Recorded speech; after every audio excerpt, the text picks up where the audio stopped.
هذا القرآن يوحدنا لطريق الخير يوجهنا الله تعالى أنزله ورسول الله معلم.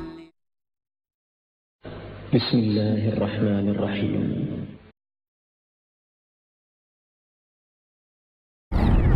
اگر دنیا والے ہدایت چاہتے ہیں، اگر دنیا والے نجات چاہتے ہیں، اگر دنیا والے ہدایت کے متمنی ہیں تو ایک راستہ ہے فَإِنْ آمَنُوا، اگر یہ ویسے ہی ایمان لے کر آئے بِمِثْلِ مَا آمَنْتُمْ بِهِ، جیسے محمد کے صحابہ ایمان لے کر آئے.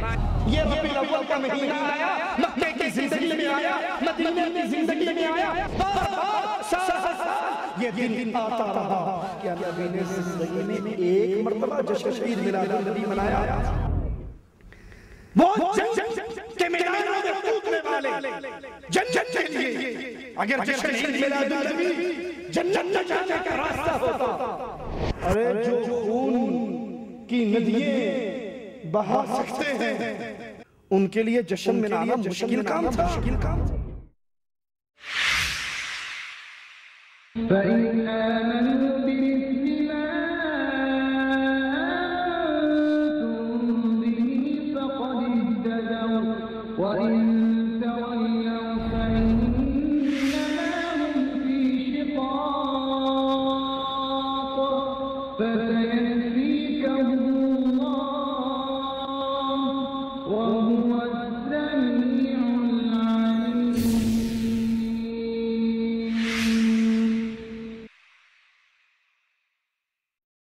تو اگر یہ اہل کتاب ایسے ہی ایمان لائے جیسے تم لائے ہو تو وہ بھی ہدایت پالیں گے، اور اگر اس سے پھریں تو وہ ہر حربی پر ہے. لہذا اللہ کے مقابلے میں آپ کو کافی ہے اور وہ ہر ایک کی قصہ اور سب کچھ جانتا ہے.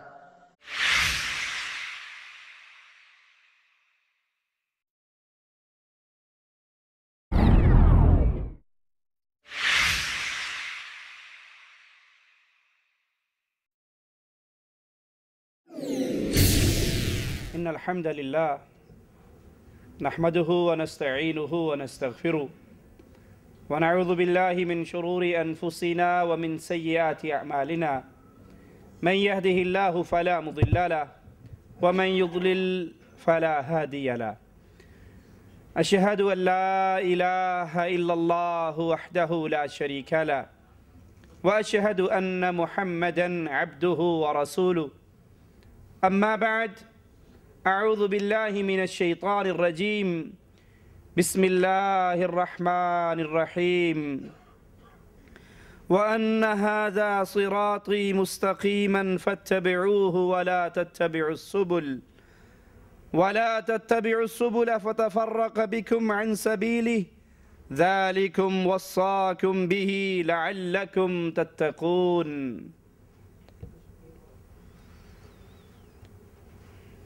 دین اسلام ایک مکمل ضابطہ حیات ہے. زندگی کا کوئی ایسا مسئلہ نہیں جس کی وضاحت اسلام نے اپنے ماننے والوں کے لیے نہ کی ہو. عبادت کا نظام، سیاست اور معاشرت، کاروبار اور تجارت، ہر مسئلے میں اسلام اپنے ماننے والوں کے لیے نور کا مینارہ ہے. اسی لیے رسول اللہ صلی اللہ علیہ وسلم جب اس دنیا سے رخصت ہوئے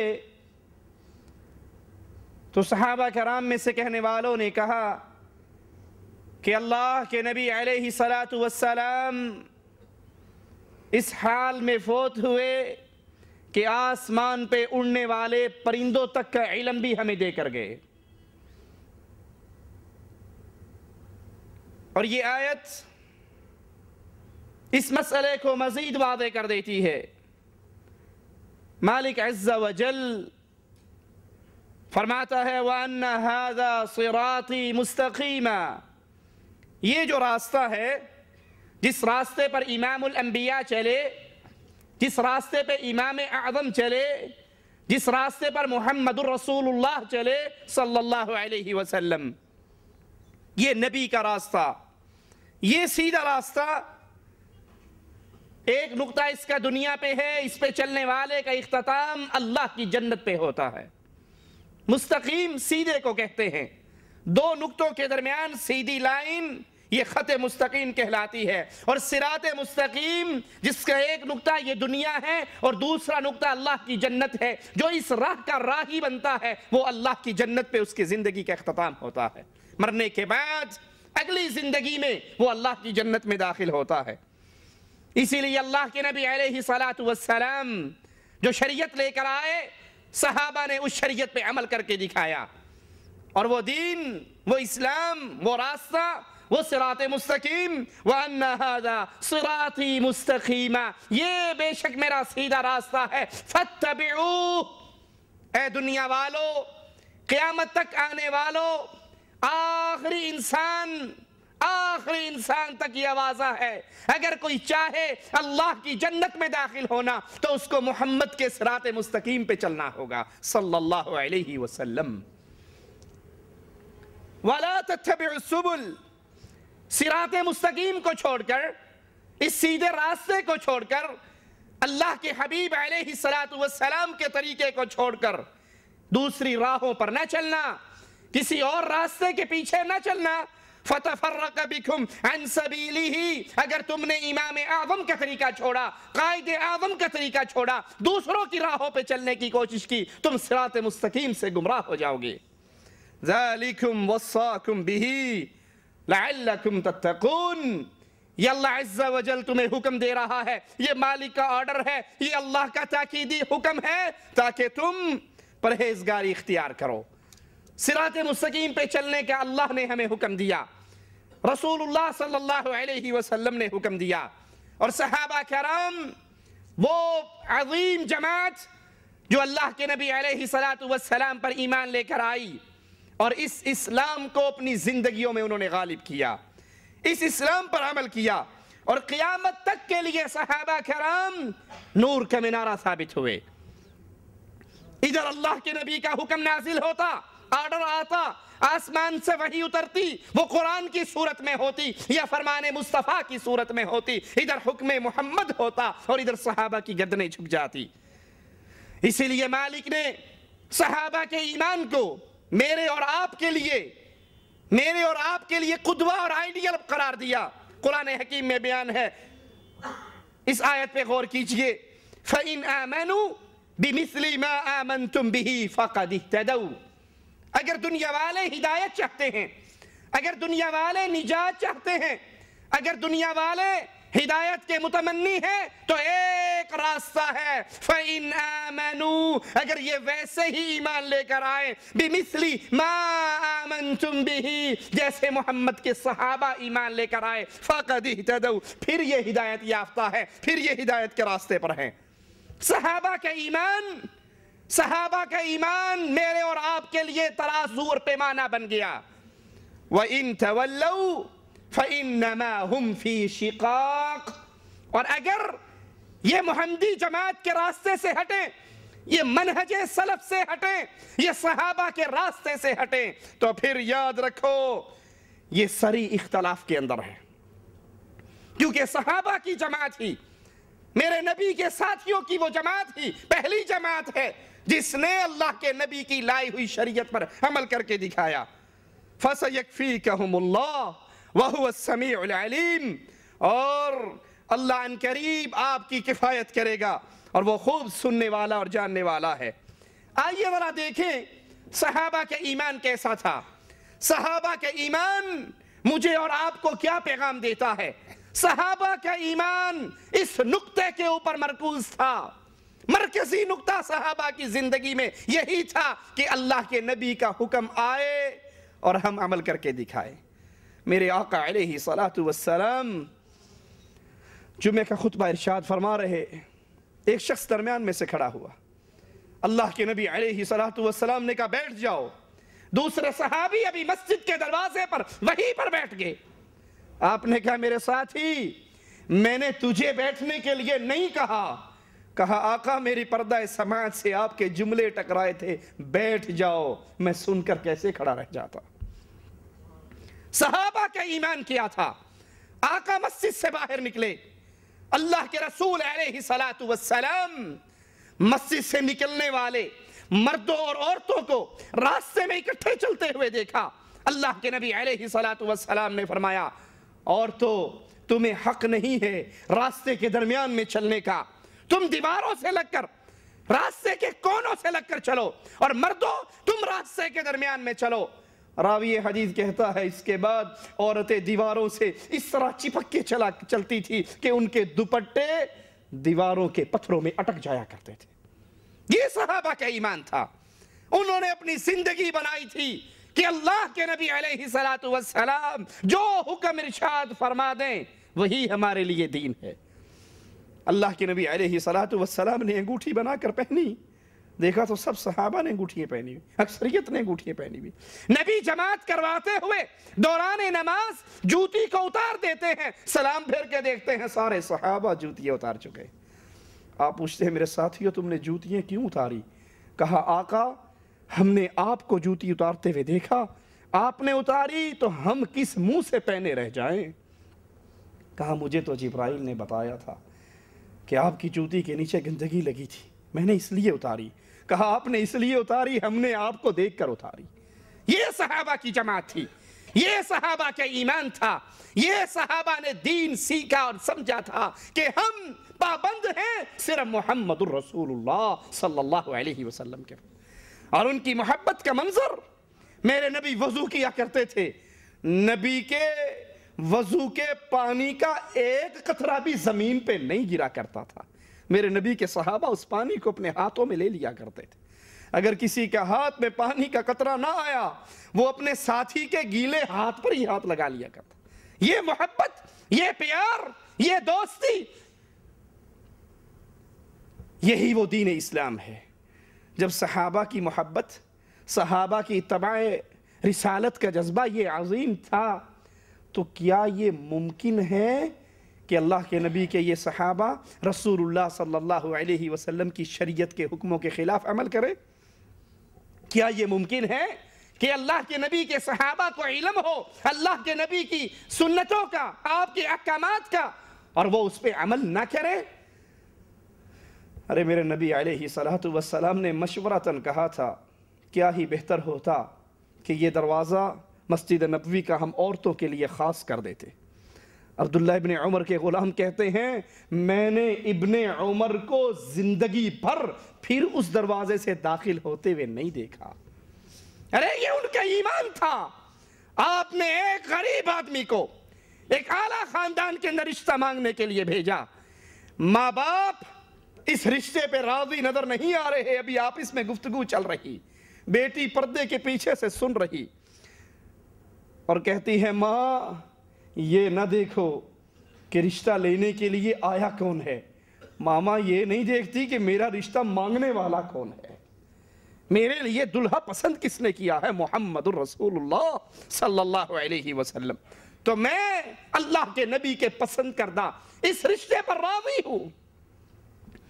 اب یاد کر لیجئے وہ عمل جو ثواب کہلائے, وہ عمل جو دین کہلائے, وہ عمل جو سنت کہلائے, وہ عمل جس کے کرنے پر جنت ملتی ہو, ایسا نہیں ہو سکتا کہ وہ عمل نبی نے کیا ہو یا نبی نے بیان کیا ہو اور صحابہ اس پہ عمل نہ کریں.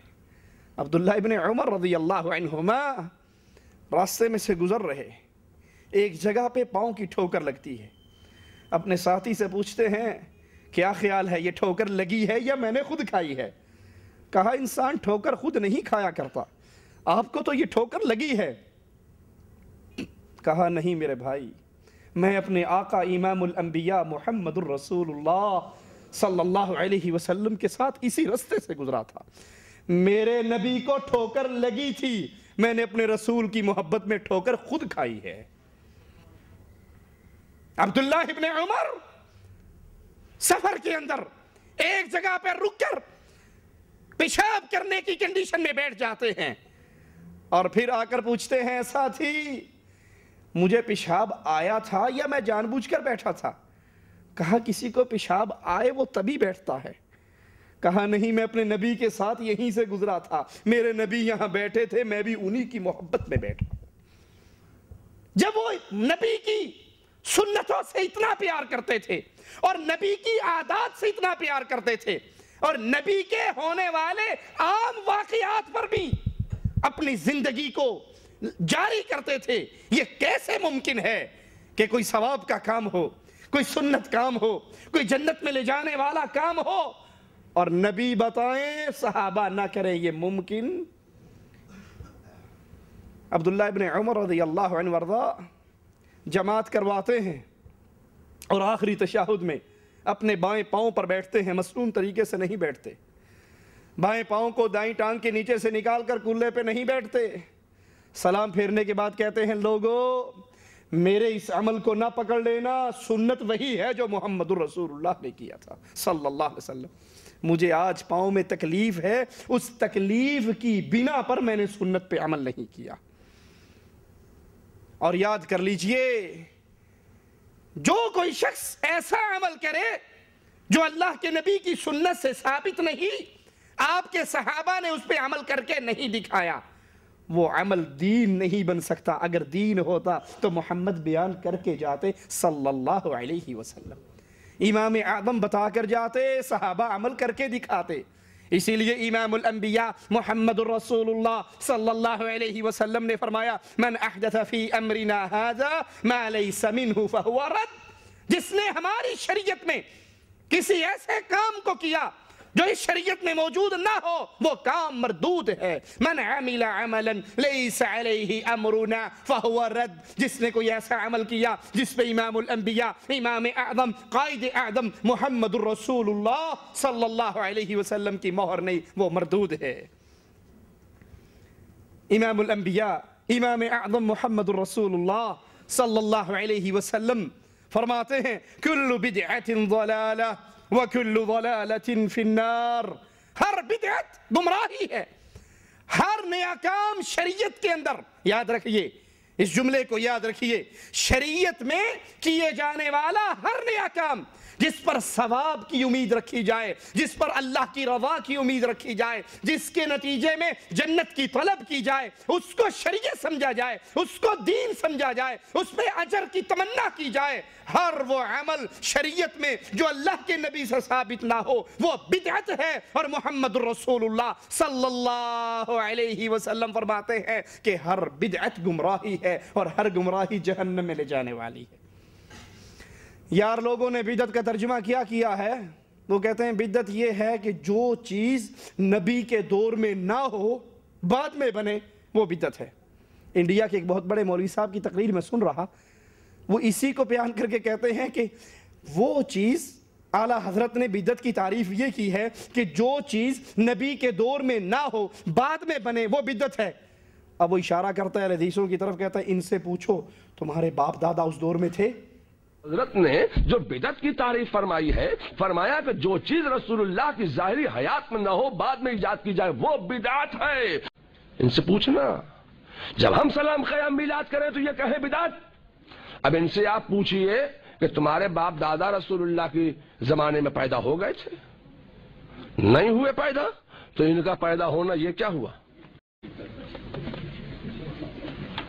ہم جب میلاد کرتے ہیں تو نادان کہتا ہے بدعت.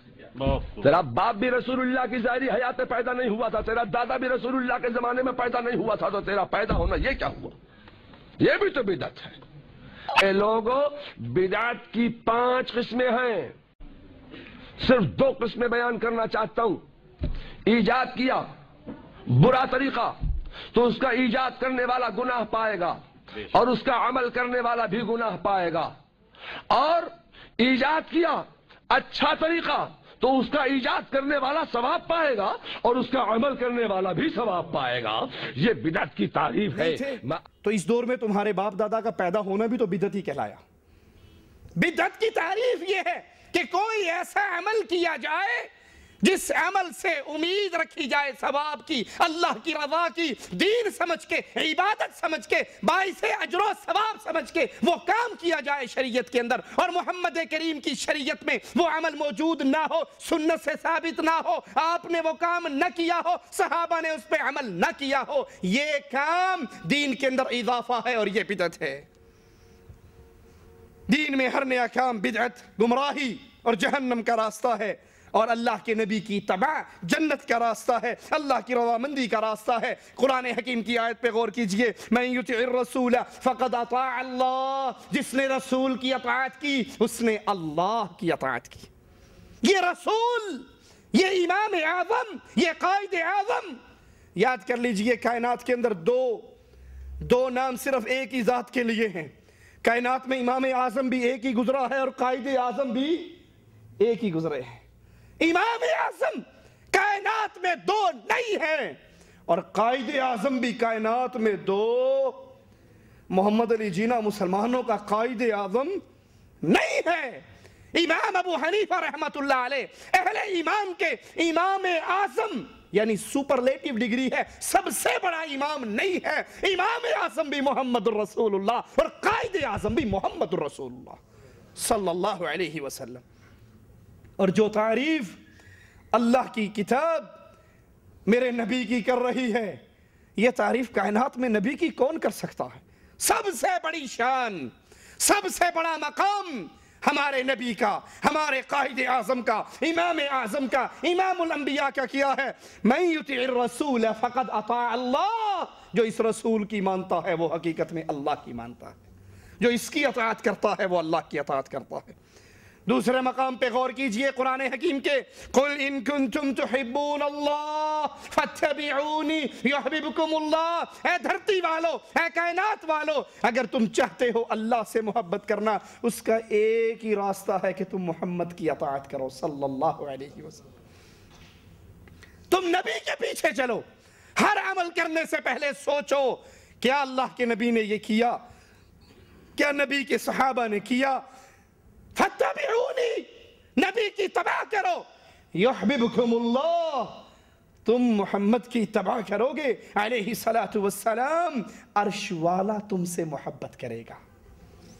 یہ محبت کا ذریعہ ہے، یہ محبت کا طریقہ ہے۔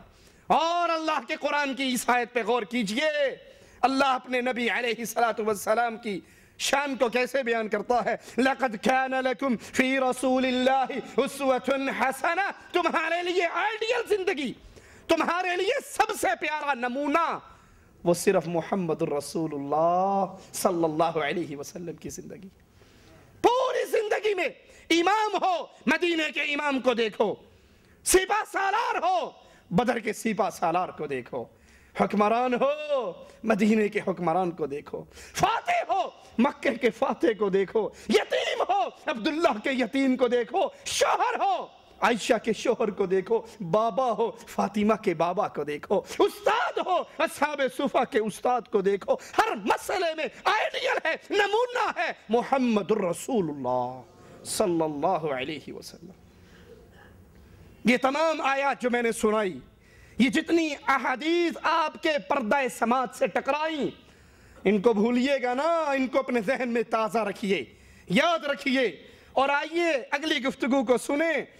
ربیع الاول کا آغاز ہو رہا ہے، انڈیا پاکستان کے اندر جشن عید میلاد النبی کے نام پر جلسے اور جلوسوں کا آغاز ہو رہا ہے، جلوس نکل رہے ہیں، نبی کی ولادت کی خوشی کا نام لے کر بھنگڑے ڈال رہے ہیں، ڈھول پیٹے جا رہے ہیں، عورتوں اور مردوں کا مخلوط اجتماع ہو رہا ہے، انڈین گانوں کی تھاپ پر نوجوان لڑکے ڈانس کر رہے ہیں۔ ارے ظلم صرف یہیں تک نہیں رکا، ان جلوسوں کے اندر ایسے بھی ظالم ہیں جو 5-5 روپے کی نکلیے داڑیاں لے کے اپنے منہ پہ لگا لیتے ہیں اور محمد کی اس عظیم سنت کی توہین کرتے ہیں، اور اس سارے عمل کو نام کیا دیتے ہیں؟ جشن عید میلاد النبی، کہ اللہ کے نبی صلی اللہ علیہ وسلم کا جشن ہے، نبی کی پیدائش کی عید ہے، یہ عیدوں کی عید ہے، اور اس جشن کو منانے کے لیے پوری تعلیم دی جاتی ہے۔ دعوت اسلامی کے رہنما مولانا الیاس قادری صاحب اس کی باقاعدہ تعلیمات دیتے ہیں، آئیے وہ سنتے ہیں تعلیمات اور پھر قرآن و حدیث کے ان دلائل کو سامنے رکھ کر ذرا اپنے نبی کے صحابہ کی زندگی میں جاتے ہیں، نبی کی مکی مدنی زندگی کو دیکھتے ہیں اور اس عظیم جماعت سے سوال کرتے ہیں، کیا یہ جو کچھ نبی کے نام پر آج انڈیا پاکستان کے بازاروں اور گلیوں میں ہو رہا ہے، کیا اے میرے نبی کی صحابہ کی جماعت تم نے بھی یہ کام کیا؟ اس طریقے کو آپ نے بھی مانا؟ اس طریقے پر ابو بکر، عمر، عثمان، علی، طلحہ، زبیر، معاویہ اور حسن، حسین رضوان اللہ علیہم اجمعین بھی چلے۔ مولانا الیاس قادری صاحب فرماتے ہیں، نثار تیری چہل پہل پہ ہزار عیدیں ربیع الاول، سوائے ابلیس کے جہاں میں سبھی تو خوشیاں منا رہے ہیں۔ ہزار عیدیں ربیع الاول، سوائے ابلیس کے جہاں میں سبھی تو خوشیاں منا رہے ہیں۔ عید میلاد النبی کی کا یہ جشن، یہ عید، یہ خوشی، ابلیس کے علاوہ سب خوش ہو رہے ہیں۔ ہم ایک چھوٹا سا سوال کرتے ہیں، مولانا صاحب بڑے ادب سے، بڑی محبت سے، بڑے پیار سے، گستاخی کرنا ہمارا وتیرہ نہیں، کسی کو برا کہنا ہمارا وتیرہ نہیں، ہم تو آئیڈیل مانتے ہیں تو محمد اور اس کے صحابہ کی جماعت کو آئیڈیل مانتے ہیں صلی اللہ علیہ وسلم، اور اسلام مانتے ہیں جو اپنے نبی پر پورا ہو چکا ہے، اس کے بعد کی بنی ہوئی چیز اسلام نہیں بن سکتی۔ یہ عید میلاد النبی کی بدعت 600 سال کے بعد ملک اربل کے بادشاہ ملک مظفر نے منائی۔ ارے اس بدعت کو منایا گیا 600 سال کے بعد، اور ہم دین کس کو مانتے ہیں؟ فجر کی نماز کا وقت ہے، صحابہ عبداللہ ابن مسعود رضی اللہ عنہ وارضاہ کے دروازے پر کھڑے ہیں، آپ کے نکلنے کا انتظار کر رہے ہیں۔ جب آپ باہر نکلے تو ایک صحابی کہتے ہیں، اے عبد الرحمن، میں نے کوفے کی مسجد میں ایک منظر دیکھا ہے، آؤ آپ کو بھی دکھاؤں، آپ بھی دیکھ لو۔ یہ صحابہ کی جماعت مسجد میں پہنچتی ہے، کچھ لوگوں کو دیکھا ہوا جن کے دائرے بنے ہوئے، حلقے بنے ہوئے، ان کے سامنے پتھر پڑے ہوئے، ایک بندہ ان میں بول کر کہتا ہے 100 مرتبہ کہو سبحان اللہ، سارے 100 مرتبہ سبحان اللہ کہتے ہیں۔ دوسرے حلقے میں ایک کہتا ہے کہو 100 مرتبہ الحمدللہ، سارے الحمدللہ کہتے ہیں۔ تیسرے والا کہتا ہے کہو اللہ اکبر، 100 مرتبہ سارے اللہ اکبر کہتے ہیں۔ یہ عمل مسجد میں ہو رہا ہے، اللہ اکبر ہے، لا الہ الا اللہ ہے، سبحان اللہ الحمدللہ کی صدائیں ہیں۔ یہاں میلاد النبی کے نام پہ لڑکی لڑکوں کا مخلوط رقص نہیں ہے، انڈین گانے نہیں ہیں، دھمالے نہیں ہیں، ڈانس نہیں ہے، نقلی داڑیاں نہیں ہیں، مسجد میں بیٹھ کر، اور تابعین ہیں، صحابہ کے شاگرد ہیں، کلمہ گو ہیں، مسلمان ہیں، لا الہ الا اللہ الحمدللہ استغفر اللہ کا ذکر کر رہے۔ ابن مسعود کہتے ہیں افسوس ہے تم پر، افسوس ہے تم پر، ابھی تو نبی کے وہ برتن نہیں ٹوٹے جس میں آقا کھانا کھایا کرتے تھے، ابھی سے تم نے دین اسلام کے اندر نئی بدعتوں کو داخل، نئے کاموں کو داخل کر دیا۔ کہنے والوں نے کہا ابو عبدالرحمن، اتنے ناراض ہونے کی کیا ضرورت ہے، ہم تو اللہ کا نام لے رہے ہیں، ہم تو تسبیح اور تحلیل کہہ رہے ہیں، ہم تو اللہ کا ذکر کر رہے ہیں۔ کہا اس سے بہتر تھا کہ تم اپنے گناہوں کو گنتے، اس سے بہتر تھا تم اپنے گناہوں کو گنتے، اور میں ضمانت دیتا تمہاری نیکی برباد نہ ہوتی۔ اور ایک روایت میں ہے کہ ابن مسعود نے پاؤں کی ٹھوکر سے ان کنکریوں کو بکھیر دیا، کہا بھی نبی کے برتن نہیں ٹوٹے، تم نے اسلام میں نیا کام شروع کر دیا۔ ابن مسعود کے ساتھی رضی اللہ عنہ وارضاہ فرماتے ہیں کہ پھر ہم نے ان لوگوں کو دیکھا، یہ مسلمہ کذاب کی فوج میں مل کر ہم سے لڑ رہے تھے، یہ خوارج کے اندر داخل ہو کے ہم سے لڑ رہے تھے، ہمارے اوپر نیزے چلا رہے تھے۔ اگر یہ خوشی منانا، یہ جلسے جلوس، یہ بھنگڑے، یہ مسجدوں کو سجانا، یہ بازاروں کو سجانا، یہ سبز جھنڈے، اگر اس کا نام خوشی ہے جس کو نہ منانے والا ابلیس ہے، تو اللہ کے لیے سوال کروں گا، کیا اس طرح کی خوشی ابو بکر نے منائی؟ اللہ کے لیے اس عقل کو استعمال کرو، بہت بڑی نعمت ہے. کیا ابو بکر، عمر، عثمان و علی، طلحہ، زبیر، بدر و احد والے مدینے کے بازاروں میں جلوس نکالتے تھے؟ کیا جھنڈے لہراتے تھے؟ آج تو نبی کریم صلی اللہ علیہ وسلم کی جوتی کا نقش نعلین پاک کے نام سے جھنڈے پہ بنا ہوتا ہے، اور ثم استغفر اللہ ثم استغفر اللہ، ایک طرف نبی کی جوتی کا نقش بنا ہوا ہے اور اس کے اوپر الصلاۃ والسلام علیک یا رسول اللہ لکھا ہوا. الصلاۃ والسلام علیک یا رسول اللہ. میں آپ کی جوتی پہ آپ کے ابو کا نام لکھ دوں تو برداشت کرو گے؟ اور ادھر بھلے وہ جوتی نبی کی ہی مان لی جائے، اس پر اللہ اور اس کے رسول کا نام اسی جھنڈے پر جہاں پر جوتی ہے، یہ توہین نہیں تو اور کیا ہے؟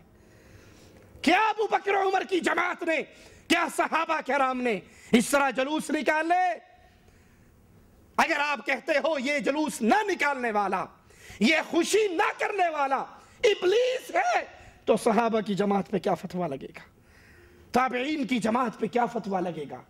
اس جماعت کے بارے میں کیا کہو گے جس کے بارے میں قائد اعظم محمد الرسول اللہ صلی اللہ علیہ وسلم نے فرمایا تھا بہترین زمانہ میرا، پھر میرے بعد آنے والا، پھر ان کے بعد آنے والا.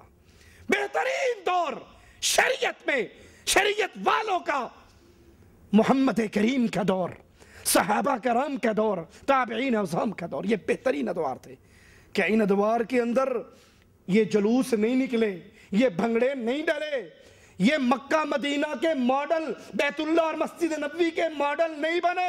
4 پتھر رکھ کر مصنوعی پہاڑی بنا کر گھر میں سے پائپ لا کر اس میں لگا کر زمزم کا نام نہیں دیا گیا، نکلی داڑیاں نہیں لگی، چمٹے نہیں بجے، گانوں کے رقص نہیں ہوئے، ڈھول گانے دھمال یہ نہیں ڈلی. تو یہ خوشیاں نہ کرنے والے اگر ابلیس ہیں تو ان پاک باز لوگوں پہ کیا فتویٰ لگاؤ گے؟ فرماتے ہیں چاند رات کو مسلمانوں کی کتنی عیدیں ہیں؟ 2 عیدیں. کس نے دی ہیں؟ اللہ عز و جل نے اور اس کے رسول نے ہمیں بتائی ہیں. اللہ نے اہل ایمان کے لیے 2 عیدیں پسند کی. 2 دن عید کا دن ہے، خوشی کا دن ہے. لیکن یہ تیسری عید کے آداب بیان ہو رہے جس کو مولانا الیاس قادری صاحب عیدوں کی عید قرار دے رہے ہیں. یہ 2 عیدیں ہیں اور یہ تیسری ان سب کی سردار ہے. کہتے ہیں چاند رات کو تمام مسجدوں میں 3 بار اس طرح اعلان کرواؤ کہ تمام اسلامی بھائیوں اور بہنوں کا مبارک ہو، ربیع الاول کا چاند نظر آ گیا ہے. چاند رات کو ان الفاظ میں 3 بار مساجد میں اعلان کروائیے. ربیع الاول کے چاند کے نظر آنے کا اعلان خوشی کے طور پہ کہ مبارک ہو سب کو. کیا حضرت بلال نے یہ اعلان کیا؟ ارے تم بلال سے بڑھ کے نبی سے محبت کرتے ہو؟ کیا تم صدیق اکبر سے بڑھ کے نبی سے محبت کرتے ہو؟ کیا تم ابو ہریرہ سے بڑھ کر نبی سے محبت کرتے ہو؟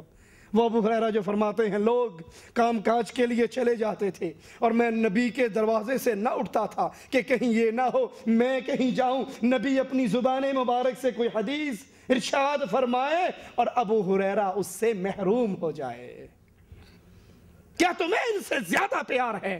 کیا کبھی صحابہ نے 12 ربیع الاول کا چاند دیکھ کر مسجدوں میں یہ اعلان کیا؟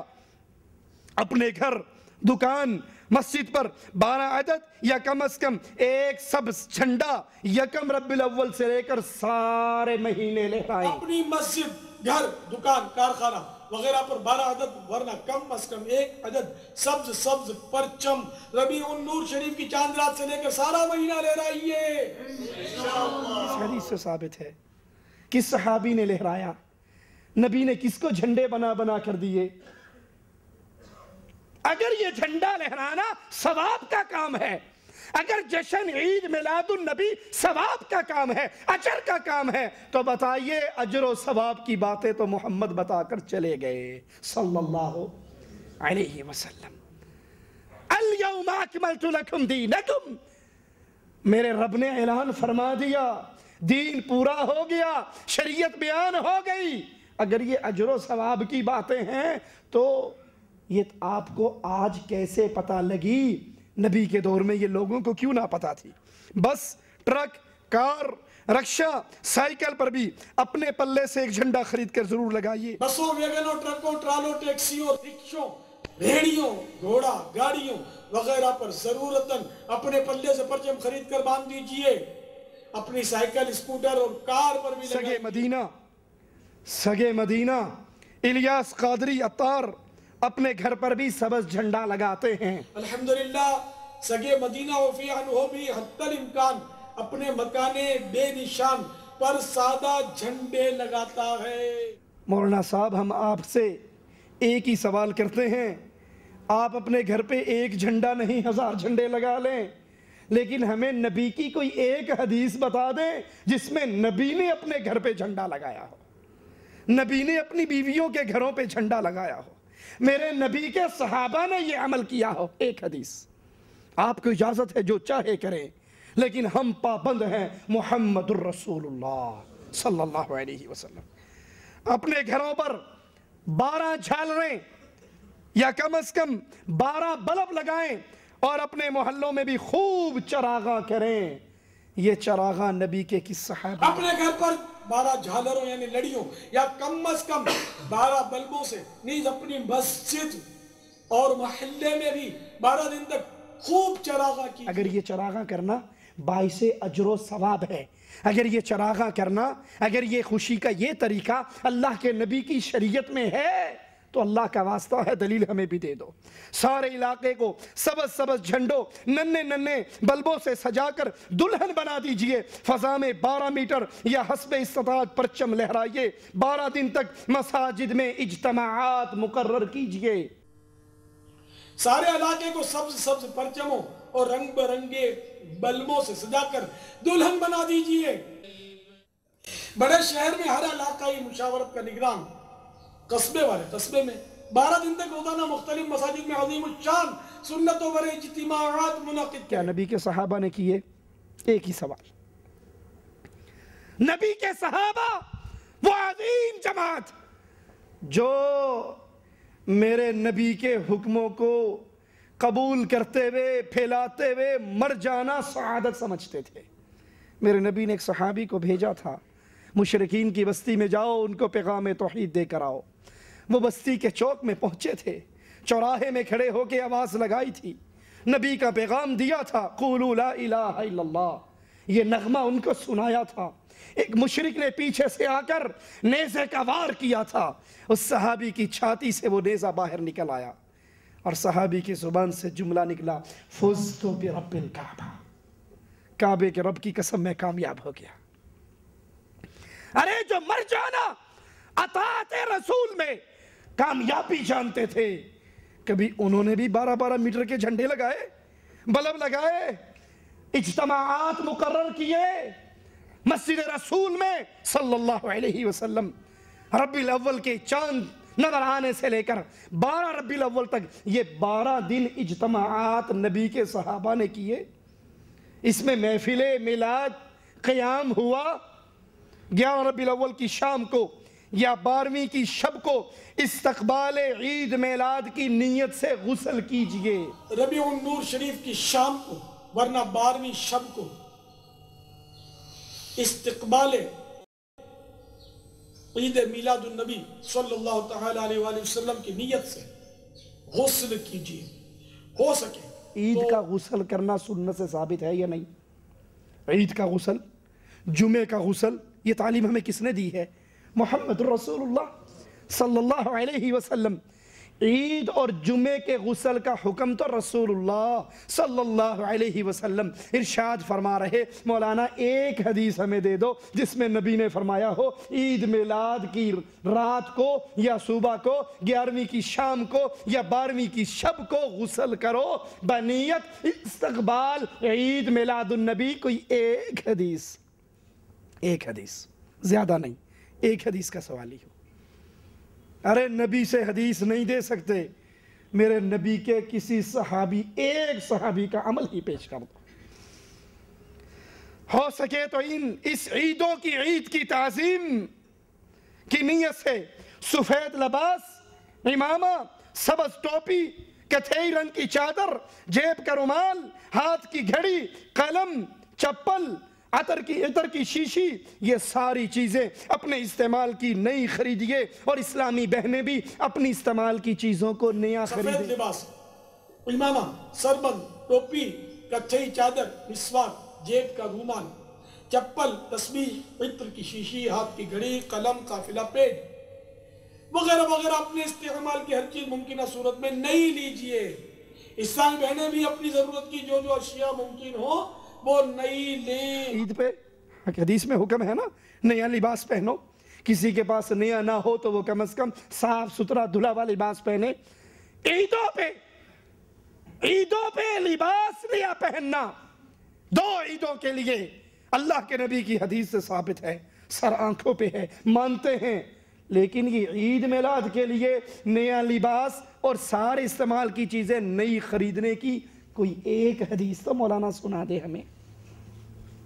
12ویں شب اجتماع میں گزار کر بوقت صبح صادق اپنے ہاتھ میں سبز سبز پرچم اٹھائیں، درود و سلام کے ہار لیے اشکبار آنکھوں سے صبح بہارا کا استقبال کریں، بعد نماز فجر سلام و عید مبارک کہہ کر ایک دوسرے سے گرم جوشی کے ساتھ ملاقات کریں، اور سارا دن عید کی مبارکباد پیش کرتے رہیں اور عید ملتے رہیں۔ 12ویں شب اجتماع میلاد میں گزار کر بوقت صبح صادق اپنے ہاتھوں میں سبز سبز پرچم اٹھائے، درود و سلام کے ہار لیے اشکبار آنکھوں سے صبح بہارا کا استقبال کیجئے، بعد نماز فجر سلام و عید مبارک کہہ کر ایک دوسرے سے گرم جوشی کے ساتھ ملاقات فرمائیے، اور سارا دن عید کی مبارکباد پیش کرتے اور عید ملتے رہیے۔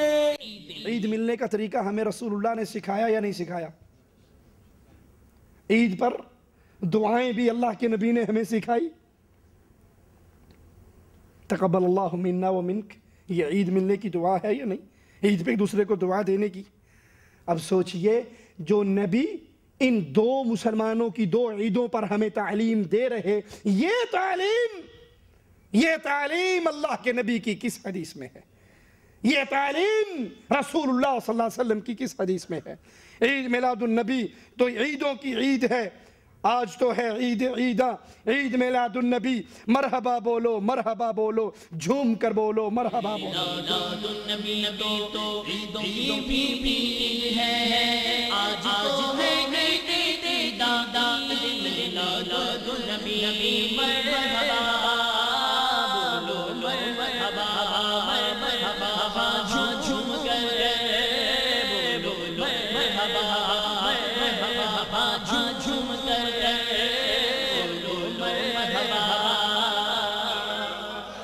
ہمارے میٹھے میٹھے آقا صلی اللہ تعالیٰ علیہ وآلہ وسلم ہر پیر شریف کو روزہ رکھ کر اپنا یوم ولادت مناتے رہے۔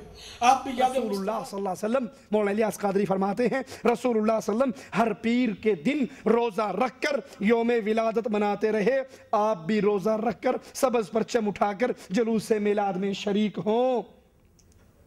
اللہ کے نبی صلی اللہ علیہ وسلم پیر کے دن روزہ رکھتے رہے، آپ نے فرمایا اس دن مجھے نبوت ملی، اس دن میں پیدا ہوا، اور ایک روایت میں یہ ہے کہ اس دن اعمال اللہ کے دربار میں جمعرات اور پیر کے دن اللہ کے دربار میں پیش ہوتے ہیں، تو میرا جی چاہتا ہے جب میرے عمل اللہ کے دربار میں ہوں تو میں روزے سے ہوں۔ اچھا آپ کی یہ بات مان لیں کہ نبی نے روزہ رکھ کر اپنی ولادت کا جشن منایا، تو نبی تو ہر سوموار کو ہر پیر کو مناتے تھے، آپ صرف 12 ربیع الاول کو کیوں مناتے ہیں؟ ہر پیر کو کیوں نہیں مناتے؟ اگر نبی نے پیر کے دن روزہ رکھ کر ولادت کا جشن منایا تو وہ نبی جو جشن مناتے ہوئے روزہ رکھ سکتے تھے، جلوس نہیں نکال سکتے تھے، چراغاں نہیں کر سکتے تھے، جھنڈیاں نہیں لگ سکتی تھی؟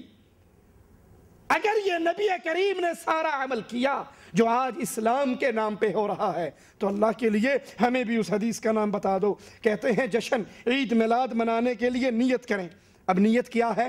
کہتے ہیں کوئی بھی ثواب کا کام کرنا ہو تو اس کے لیے نیت کرنا شرط ہے، اور صحیح بخاری کی پہلی حدیث بھی یہی ہے، انما الاعمال بالنیات، کہ سارے عملوں کا دار و مدار نیت پر ہے۔ جشن ولادت منانے میں بھی ثواب کمانے کی نیت کرنا ضروری ہے۔ جشن ولادت منانے میں بھی ثواب کمانے کی نیت ضروری ہے۔ ثواب کی نیت کے لیے عمل کا شریعت کے مطابق اور زیور اخلاص سے مزین ہونا شرط ہے۔ ہم نے پہلے آپ کو یہ مسئلہ سمجھایا، کہ ثواب کے جتنے کام ہیں وہ رسول اللہ صلی اللہ علیہ وسلم نے بیان کر دیے یا نہیں کیے؟ کوئی کام نبی نے چھپایا تو نہیں، سارے بیان کیے۔ جس کام سے اجر ملتا ہو، جس کام سے ثواب ملتا ہو، جو کام جنت میں لے جاتا ہو، نبی اس کام کو چھپا کر نہیں گئے، بتا کر گئے۔ اگر جشن عید میلاد منانا ثواب ہے، اجر ہے، تو اس کا مطلب ہے یہ شریعت ہوئی۔ کیوں جی؟ ہم گاڑی میں بیٹھ کے سفر کرتے ہیں، کسی کا عقیدہ ہے کہ گاڑی میں سفر کرنے سے ثواب ملتا ہے؟ کیوں؟ دنیا کا معاملہ ہے نا، دین کا معاملہ تو نہیں۔ لیکن جس کام پر اجر و ثواب کی نیت ہوگی وہ کام شریعت بنے گا، وہ کام دین بنے گا۔ اگر بقول آپ کے جشن عید میلاد منانے سے پہلے اجر ثواب کی نیت کرو تو اس کا مطلب ہے یہ شریعت ہے۔ تو بتائیے رسول اللہ کی کس حدیث سے ثابت ہے؟ ثواب کے لیے عمل کے، خود فرماتے ہیں مولانا الیاس کہ ثواب کے لیے عمل کا شریعت کے مطابق ہونا، اخلاص کے زیور سے مزین کرنا ضروری ہے۔ ہم کہتے ہیں مولانا ہم آپ ہی کی بات مان لیتے ہیں، آپ فرما رہے ہیں عمل وہ قبول ہوگا جو شریعت کے مطابق ہو، ثواب اس میں ملے گا۔ تو جشن عید میلاد النبی کی شریعت میں کیا حیثیت ہے؟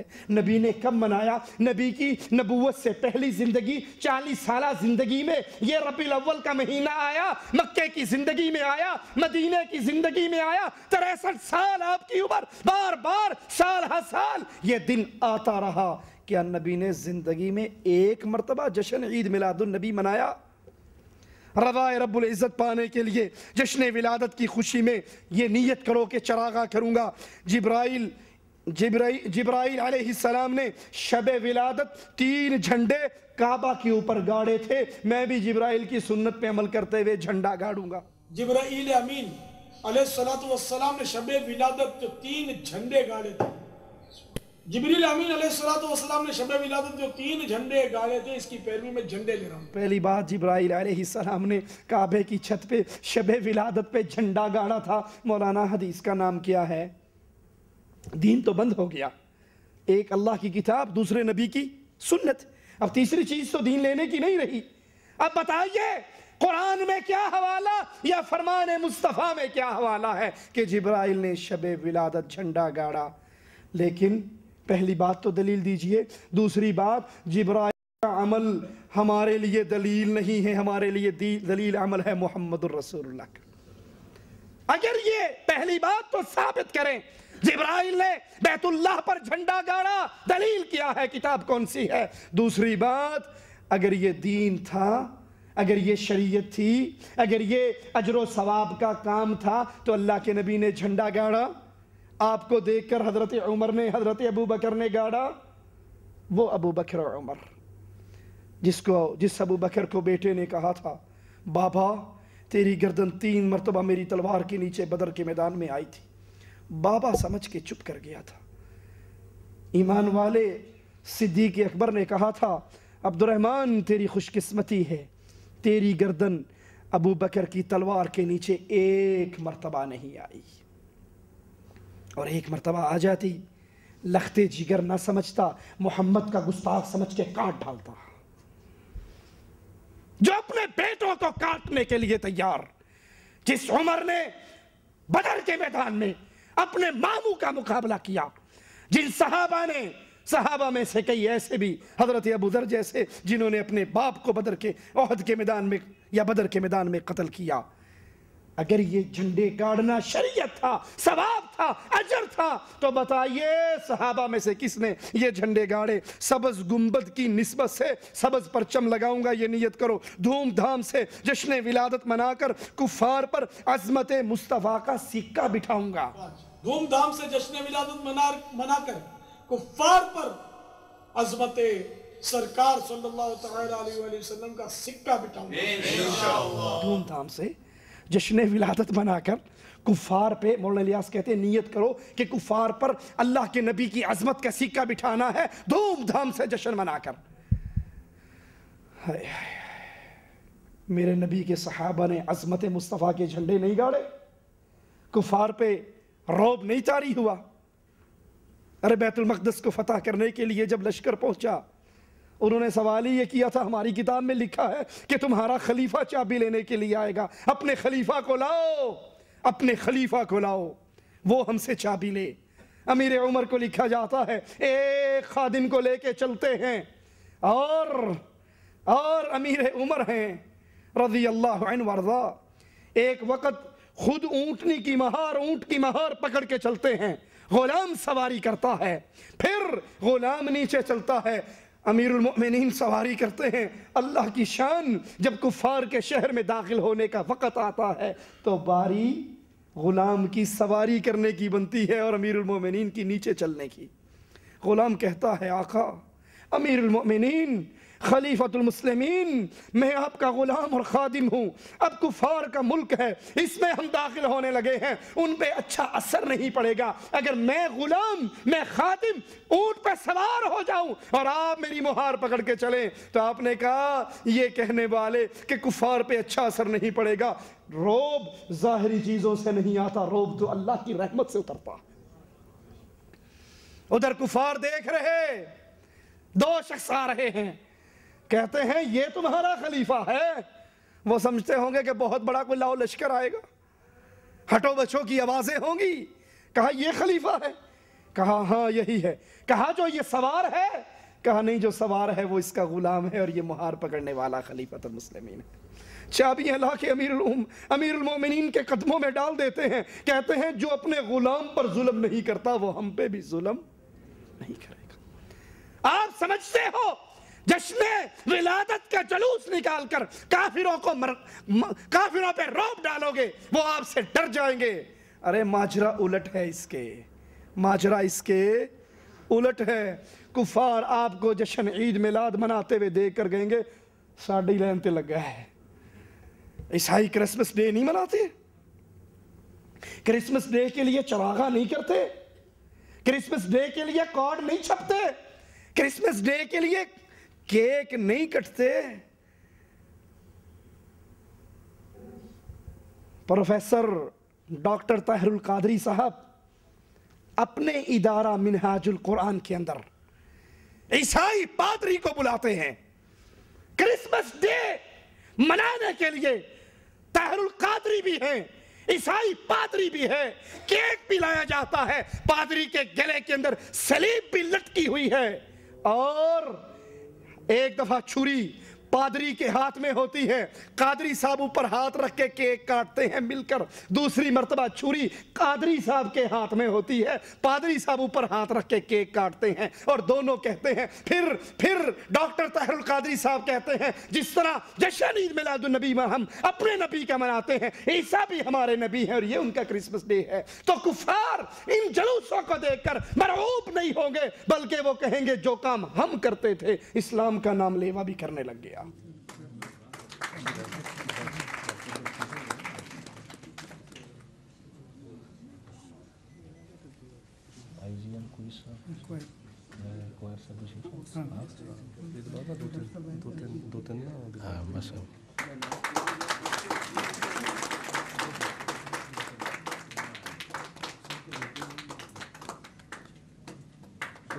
امن کی شمع روشن ہو چکی ہے اور شمع سے شمع جل رہی ہے۔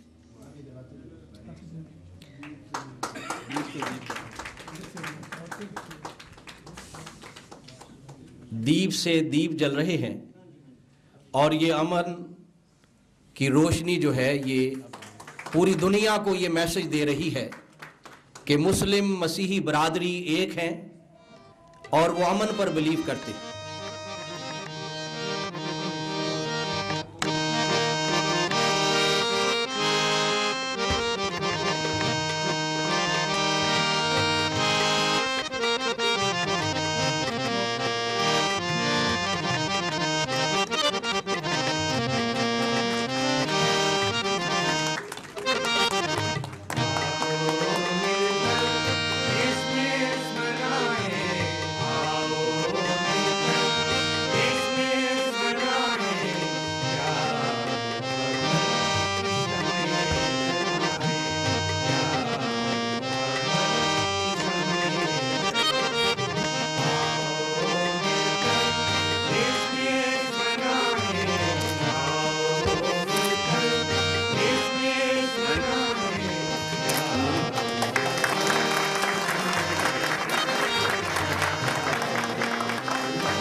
میرے نبی کی حدیث ثابت ہو گئی ہے.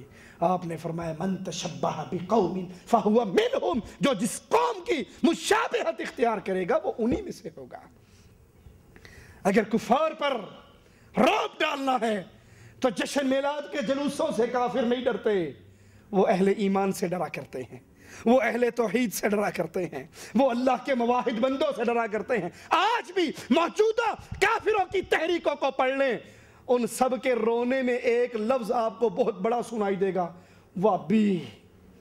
یہ وہابی جو ہیں یہ خطر، ہمیں جتنا خطرہ وہابیوں سے ہے اور کسی سے.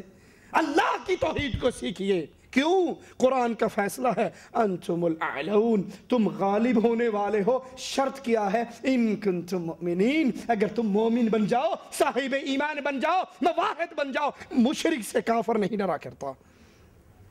جشن ولادت کی دھوم مچا کر شیطان کو پریشان کروں گا، یہ نیت کرو جشن ولادت کے جلوس میں شامل ہوتے ہوئے. جشن ولادت کی دھوم مچا کر شیطان کو پریشان کروں گا. ارے یہ جشن عید میلاد منانا، یہ جلوس میں شامل ہونا، اس سے شیطان پریشان نہیں ہوتا بلکہ شیطان خوش ہوتا ہے کہ مسلمانوں کو میں نے سیرت رسول سے ہٹا کر ولادت رسول پہ لگا دیا. اللہ کے لیے ایک چھوٹی سی بات سمجھانے کے لیے عرض کروں. ولادت، جشن، عید میلاد النبی، ساری باتیں اس کا مقصد کیا ہے، معنی کیا ہے، مطلب کیا ہے کہ نبی 12 تاریخ کو پیدا ہوئے. حالانکہ اصل صحیح روایات کے مطابق نبی 9 تاریخ کو پیدا ہوئے. چلیں مان لیں آپ کی 12 کو پیدا ہوئے. حضرت عبداللہ کے بیٹے تھے، والدہ کا نام آمنہ تھا، بنو ہاشم قریشی، مکہ کے اندر. سوچئے اللہ کے لیے نبی کی ولادت سے کفار کو کوئی تکلیف تھی؟ ارے ابو لہب نے تو خوشی منائی اور لونڈی کو آزاد کیا، جس کی دلیل آج دی جاتی ہے کہ ابو لہب نے خوشی منائی. ہم کہتے ہیں تمہیں ابو لہب کی خوشی مبارک، ہمیں ابو بکر کا طریقہ مبارک. ابو بکر نے تو نہیں منائی نا، ہمیں تو وہ طریقہ چاہیے جو نبی کے صحابہ نے. کفار کا طریقہ ہمارے لیے آئیڈیل ہی نہیں ہے. ولادت سے کفار کو بھی اعتراض نہیں، ان کو بھی انکار نہیں، وہ بھی نبی کو صادق اور امین کہتے رہے، عزت کرتے رہے. اور جب حجر اسود لگانے کا وقت آیا اور یہ طے ہوا جو پہلے آئے گا اس مسجد میں، مسجد حرام میں، وہی اس پتھر کو اٹھا کر لگائے گا. میرے نبی کے چہرے کو دیکھ کے سب خوش ہو گئے کہ یہ صادق آیا ہے، یہ امین آیا ہے، یہ کسی پر زیادتی نہیں کرے گا. وہ تو عزت کرتے تھے. انہیں ولادت رسول سے کوئی لڑائی، کوئی جھگڑا؟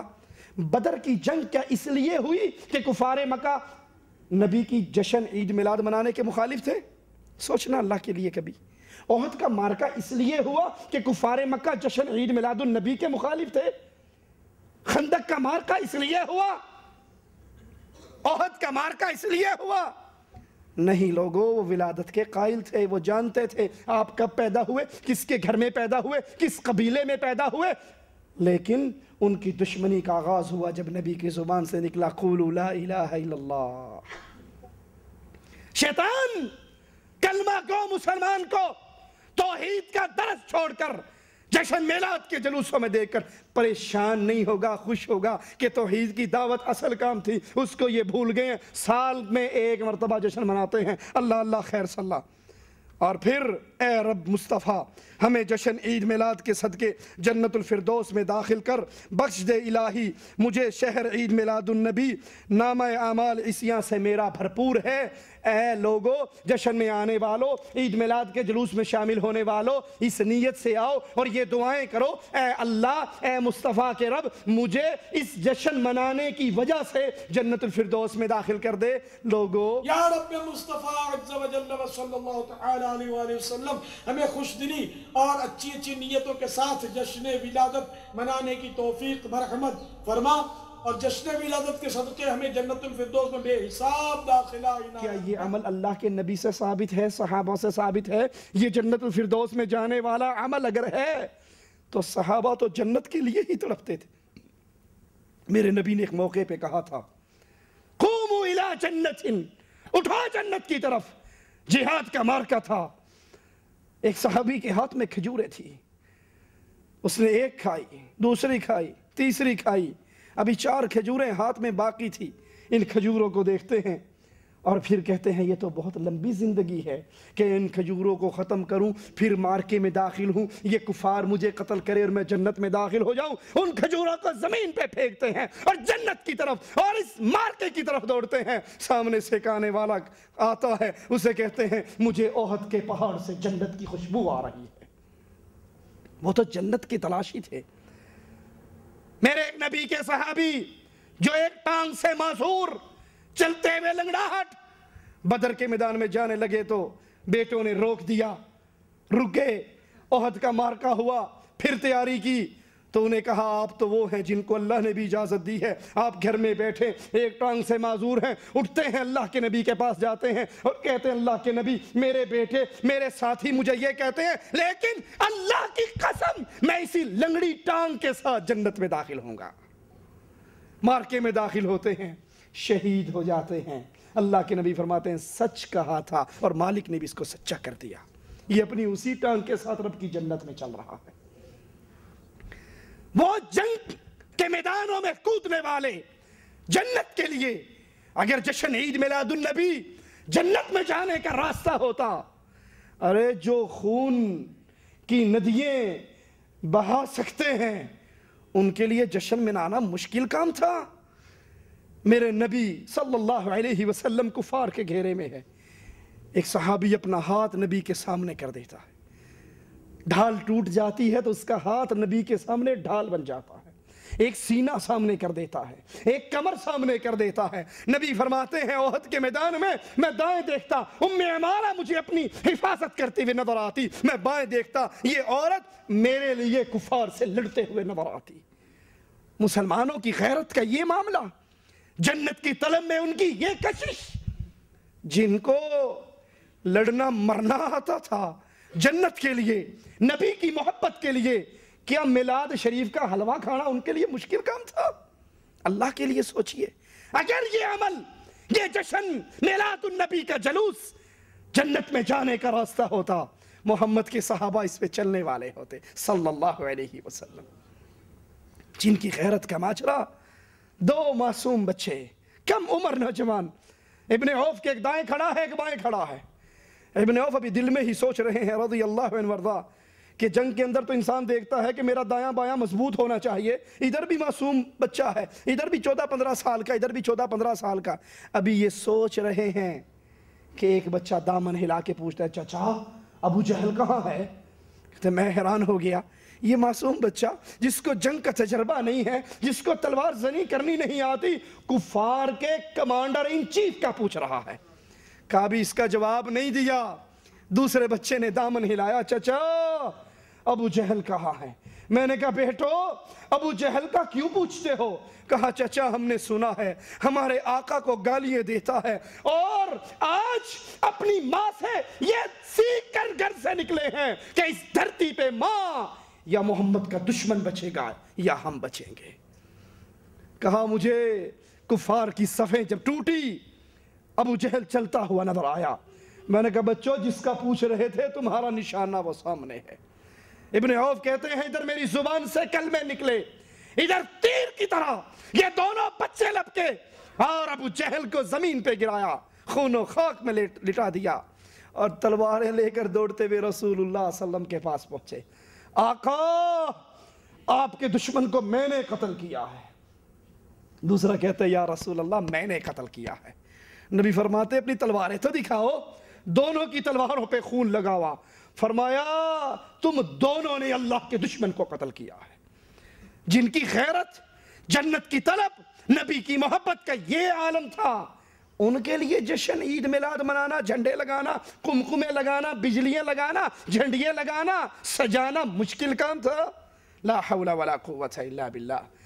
لوگو مولانا الیاس قادری صاحب کے بیان کردہ تمام آداب جشن عید میلاد کو سامنے رکھیے اور سوچئے کہ حضرت قادری صاحب فرما رہے ہیں کہ ثواب کی نیت سے جشن عید میلاد میں کہ جلوس میں شرکت کرو، تو کیا اگر یہ اجر و ثواب کا کام تھا تو کیا نعوذ باللہ نبی نے صحابہ کو نہیں بتایا تھا؟ اگر یہ اجر و ثواب کا کام تھا، اجر و ثواب کب بنتا ہے؟ جب نبی کی زبان سے نکلے یا نبی عمل کر کے دکھائیں یا نبی کے سامنے کوئی عمل کیا جائے اور آپ خاموش ہو جائیں، یہی 3 طریقے ہیں نا؟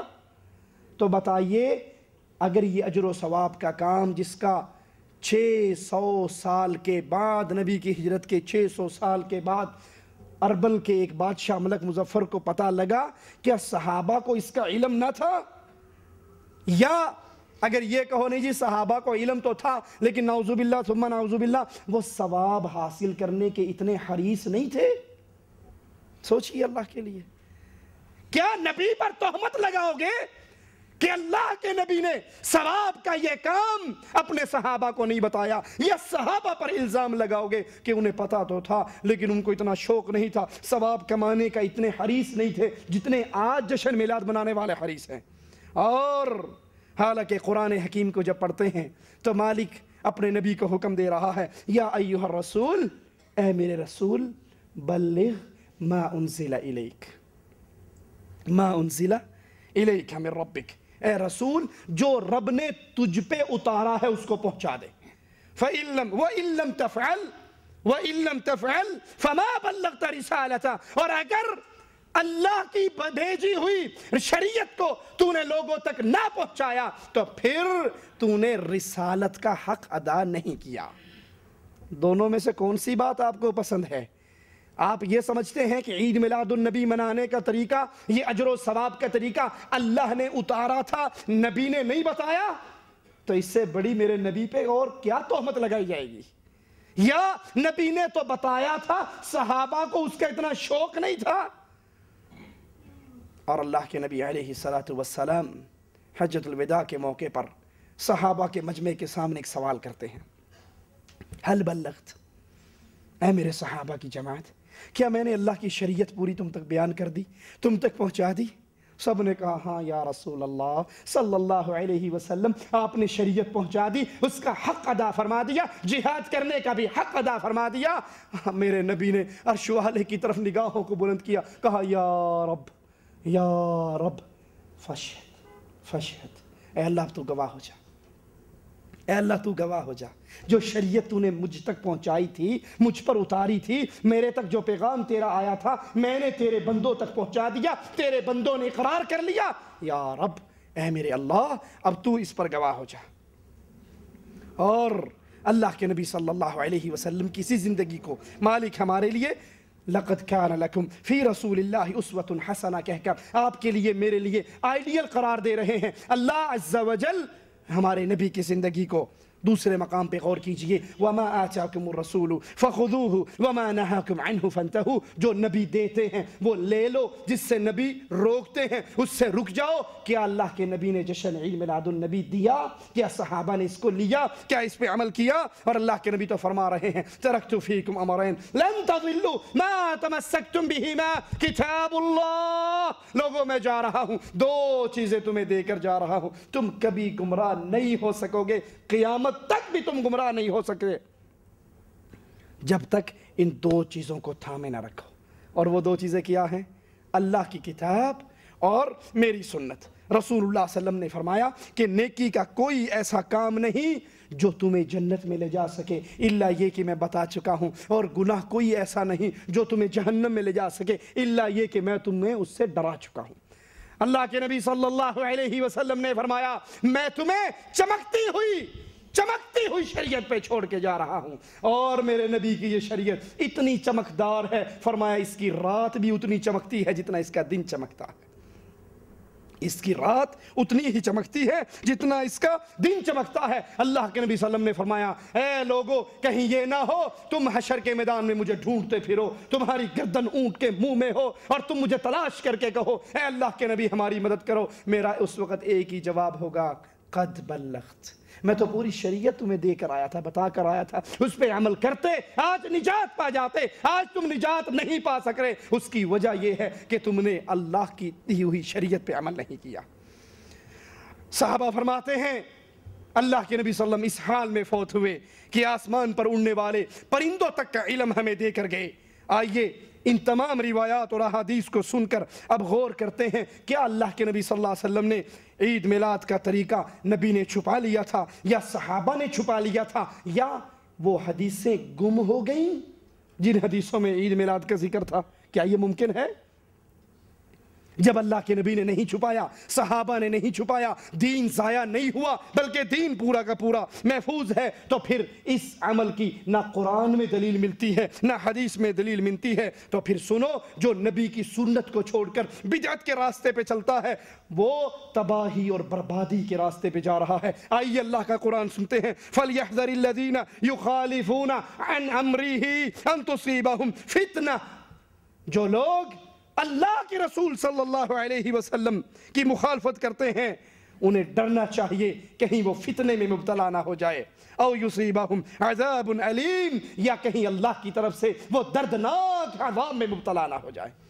یہ جشن عید میلاد النبی، یہ قمقمے، یہ جلسے، یہ جلوس، یہ بھنگڑے، یہ ڈھول، یہ لڑکی لڑکوں کا مخلوط رقص، یہ بیت اللہ اور مسجد نبوی کے ماڈل، یہ چہروں پہ نقلی داڑھیاں، یہ 12 ربیع الاول کو بازاروں کو بجلیوں سے سجانا، یہ فضول خرچی، یہ ساری چیزیں اللہ کی شریعت سے ٹکرا رہی ہیں، نبی کی سنت سے ٹکرا رہی ہیں۔ جو نبی کی مخالفت کرے، مالک کہتا ہے اس کو ڈر جانا چاہیے کہیں فتنے میں مبتلا نہ ہو جائے یا اس پر کہیں اللہ کا عذاب نہ آ جائے۔ اسی لیے عبداللہ ابن مسعود رضی اللہ عنہ وارضہ فرماتے تھے، صحیح مسلم میں ان کا یہ قول موجود ہے، اگر تم اپنے نبی کی سنت کو چھوڑو گے تو گمراہ ہو جاؤ گے۔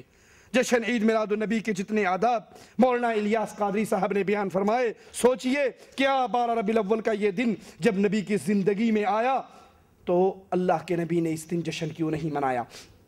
ابو بکر کی خلافت میں آیا، حضرت عمر کی خلافت میں آیا، حضرت عثمان کی خلافت میں آیا، حضرت علی کی خلافت میں آیا، حضرت حسن کی خلافت میں آیا، امیر معاویہ کی خلافت میں آیا۔ یہ دن مسلمان خلفاء کے دنوں میں بھی ان کی زندگی میں آتے رہے، نبی کی زندگی میں آتے رہے، محدثین کی زندگی میں آتے رہے۔ کیا انہوں نے یہ جشن منایا؟ اگر نہیں منایا تو آج اس کا منانا دین کیسے ہو گیا؟ اور اگر کہو کہ نہیں یہ دن منانا باعث اجر و ثواب ہے تو پھر ایک چھوٹا سا سوال ہمیں بھی کرنے دیجئے، جن صحابہ نے یہ دن نہیں منایا، تابعین نے یہ دن نہیں منایا، تبع تابعین نے نہیں منایا، محدثین نے نہیں منایا، ائمہ دین نے نہیں منایا، تو کیا وہ اجر و ثواب میں کم رہے؟ وہ ایمان میں ناقص رہے؟ وہ اس ثواب سے محروم رہے؟ ارے جو عمل نبی اور اس کے صحابہ نے نہیں کیا وہ عمل ثواب بن سکتا؟ ان تمام سوالوں کا جواب مولانا الیاس قادری صاحب خود ارشاد فرماتے ہیں۔ وہ کہتے ہیں، ان سے سوال کیا گیا کہ مروجہ عید میلاد النبی کا جو جشن ہے کیا صحابہ، تابعین، محدثین نے اس کو منایا؟ تو قادری صاحب فرماتے ہیں ہر کام میں یہ دلیل نہیں لی جائے گی کہ صحابہ نے یہ کیا یا نہیں کیا۔ کیا مروجہ انداز پر جشن ولادت صحابہ، تابعین، تبع تابعین کے ادوار میں بھی منایا جاتا تھا؟ یہ ایک عوامی وسوسہ ہے، برائے کرم اس وسوسے کا جواب ارشاد فرما دیجئے۔ میرے بھائی دیکھو، ہر کام جو ہے اس میں یہ دلیل نہیں لی جائے گی کہ صحابہ کرام علیہ رضوان نے وہ کام کیا یا نہیں کیا۔ دراصل اصول یہ کہ ہر وہ کام جائز ہے جس کا اللہ و رسول عز و جل و صلی اللہ تعالی علیہ وآلہ وسلم نے منع نہ فرمایا۔ تو مروجہ انداز جشن ولادت شریعت میں منع نہیں ہے۔ ہر کام میں یہ دلیل نہیں لی جائے گی کہ صحابہ نے یہ کیا یا نہیں کیا۔ میں بھی کہتا ہوں ٹھیک کہا انہوں نے، ہر کام میں دلیل نہیں لی جائے گی۔ دنیا کے کئی کام ہیں جو صحابہ نے نہیں کیا ہم کرتے ہیں، دنیا کے کئی کام ہیں جو صحابہ نے نہیں کیے ہم جہاز میں سفر کرتے ہیں، سائیکلیں چلاتے ہیں، گاڑیاں چلاتے ہیں، یہ صحابہ نے نہیں کیا۔ لیکن جس کام کو دین محمد کہو گے، اگر وہ کام نبی اور اس کے صحابہ نے نہیں کیا، رب محمد کی قسم وہ دین نہیں ہو سکتا۔ دنیا میں تمہیں اجازت ہے جو چاہے کرو، لیکن جس کو اجر و ثواب کا باعث جانتے ہو، جس کے کرنے سے اللہ کی جنت الفردوس کی امید ہے، اس کے لیے شرط لگے گی کہ یہ صحابہ نے کیا یا نہیں کیا، نبی نے کیا یا نہیں کیا۔ فَإِنْ آمَنُوا